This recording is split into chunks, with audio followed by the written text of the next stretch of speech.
নমস্কার বন্ধুরা, আমার রান্না বান্না চ্যানেলে তোমাদের সকলকে স্বাগত জানাই। আজ আমি পোড়া মশলা দিয়ে রুই মাছের ঝোল বানাবো। রেসিপিটি তোমাদের সম্পূর্ণ দেখার অনুরোধ রইল। আশা করি তোমাদের রেসিপিটি দেখে ভালো লাগবে। এখানে আমি 2 পিস রুই মাছ বেশ ভালো করে বেছে ধুয়ে নিয়ে পরিমাণ মতো নুন আর হলুদ মাখিয়ে রেখে দিয়েছিলাম। এবার মাছগুলোকে ভেজে নেব। এর জন্য কড়াতে পরিমাণ মতন তেল বেশ ধোয়া ওঠা গরম হয়ে উঠলে আমি 1 পিস মাছ তেলে দিয়ে দিলাম। এবার মাছের এক পিঠ ভাজা হয়ে আসা অব্দি আমি অপেক্ষা করব। আর মাছের এক পিঠ হালকা লাল হয়ে ভাজা হয়ে এলে মাছ আমি উল্টে দেব। আর এভাবে মাছের 2 পিঠ বেশ হালকা লাল করে ভেজে নিয়ে আমি কড়া থেকে উঠিয়ে রেখে দিয়ে অন্য মাছের পিসটাও তেলে দিয়ে বেশ হালকা লাল করে ভেজে আমি কড়া থেকে উঠিয়ে রেখে দিলাম। এরপর আমি মাছের জন্য একটি মশলা বানিয়ে নেব। এর জন্য গ্যাসে একটি জালি বসিয়ে দিয়ে তাতে একটি ছোট সাইজের টমেটোকে পোড়া হতে দিলাম। আর টমেটো পোড়া হতে হতে আমি 2 কোয়া রসুন এই আগুনে হালকা করে সেঁকে নেব।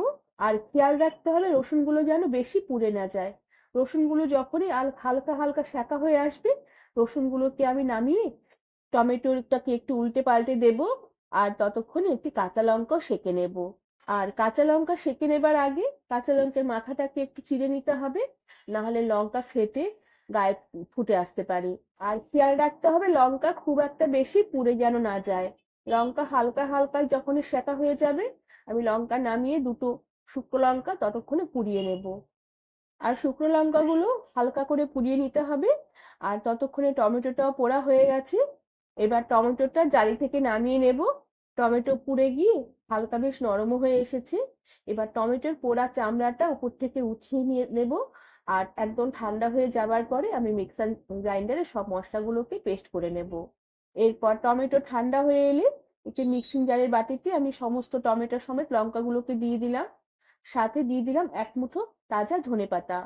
আর তার সাথে হাফ চামচের মতন গোটা জিরে দিলাম। আর সাথে অল্প একটু জল দিলাম। এবার সমস্ত মশলাগুলোকে একটু মসৃণ করে আমি পেস্ট বানিয়ে নেব।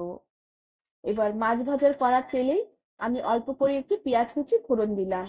এবার পেঁয়াজ কুচিগুলোকে কিছুক্ষণ একটু নেড়ে চেড়ে নেব। পেঁয়াজ নাড়তে নাড়তে একটু নরম হয়ে এলে আমি যে মশলা বেটে রেখেছিলাম সে বাটা মশলা এই পেঁয়াজে দিয়ে দিলাম। সাথে মশলার বাটি ধোয়া সামান্য পরিমাণে একটু জল দিয়ে দিলাম। সাথে দিয়ে দিলাম পরিমাণ মতন নুন। আর তার সাথে পরিমাণ মতন হলুদ গুঁড়ো দিয়ে দিলাম। আর তোমরা চাইলে এখানে একটু কাশ্মীরি লঙ্কার গুঁড়ো দিতে পারো, তাহলে কালারটা একটু লালচে হবে।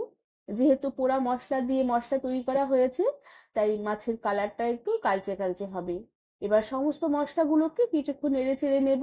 মশলা কিছুক্ষণ নেড়ে চেড়ে নেবার পরে ঢাকা দিয়ে রেখে কিছুক্ষণ একটু মশলা রান্না হতে দেব। কিছুক্ষণ ঢাকা দিয়ে রেখে দেবার পরে ঢাকনা খুলে দিলাম। এবার মশলা বেশ ভালো করে নেড়ে চেড়ে কষিয়ে নেব, যতক্ষণ না মশলার বাড়তি জলটুকু শুকিয়ে গিয়ে মশলা থেকে খুব সুন্দরভাবে তেল বেশ সেপারেট হয়ে আসে। আর এভাবে বেশ কিছুক্ষণ মশলা কষিয়ে নেবার পরে মশলার কালারও চেঞ্জ হয়ে এসেছে। আর কষানো মশলা থেকে খুব সুন্দর একটা গন্ধ ছড়াতে শুরু করেছে। এবার আমি ঝোলের জন্য পরিমাণ মতন জল দিয়ে দিলাম। ঝোলের পরিমাণটা তোমরা বুঝিয়ে দেবে, যে যেরকম মাছের ঝোল খাবে সেরকম ভাবে ঝোল দেবে। আর ঝোল দিয়ে মশলার সাথে বেশ ভালো করে নেড়ে চেড়ে একটু মিশিয়ে নেব। এবার ঢাকা দিয়ে রেখে কিছুক্ষণ মাছের ঝোল ফুটতে দেব। আর গ্যাসের আঁচ বাড়ানোই থাকবে। আর ঢাকা দিয়ে রেখে মাছের ঝোল কিছুক্ষণ ফুটিয়ে নেবার পরে বেশ ভালো করে টকবক করে মাছের ঝোল ফুটে উঠলে এরপর আমি ভাজা মাছগুলোকে ঝোলে দিয়ে দিলাম। সাথে দুটো কাঁচা লঙ্কার মাথা চিড়ে ঝোলে দিয়ে দিলাম। এতে ঝোলের স্বাদ বেশ ভালো হবে। এবার ঢাকা দিয়ে রেখে আবারও মিনিট দুয়েকের মতো ফুল আছে মাছের ঝোল আমি ফুটিয়ে নেব। মিনিট দুয়েক মাছের ঝোল ফুটিয়ে নেবার পরে ঢাকনা খুলে দিলাম। ঝোল বেশ অনেকটাই ঘন হয়ে এসেছে। আর মাছও বেশ মজে গিয়ে মাছের ঝোলের সাথে বেশ একটা মাখা মাখা ভাব হয়ে এসেছে। তোমরা চাইলে ঝোল আর একটু ফুটিয়ে নিতে পারো বা ঝোলটা আর একটু পাতলা করে নিতে পারো। এবার সাবধানে একটু নেড়ে চেড়ে নেব। আর গ্যাসের আঁচ বন্ধ করে দিয়ে আমি এই মশলা পোড়া দিয়ে মাছের ঝোলের রেসিপিটি সার্ভ করে দেব। বন্ধুরা, রুই মাছের একঘেয়েমি ঝোল খেয়ে খেয়ে যদি জিভে অরুচি চলে আসে, তাহলে এই মশলা পোড়া দিয়ে রুই মাছের ঝোলের রেসিপিটি বানিয়ে দেখো। গরম গরম ভাতের সাথে খেতে অপূর্ব লাগবে। মুখে একটু অন্য রকমের স্বাদ হবে। আর রেসিপিটি তোমাদের ভালো লাগলে একটি লাইক, শেয়ার আর সাবস্ক্রাইব করে দেবার অনুরোধ রইল। আজ তাহলে আসি। ধন্যবাদ বন্ধুরা।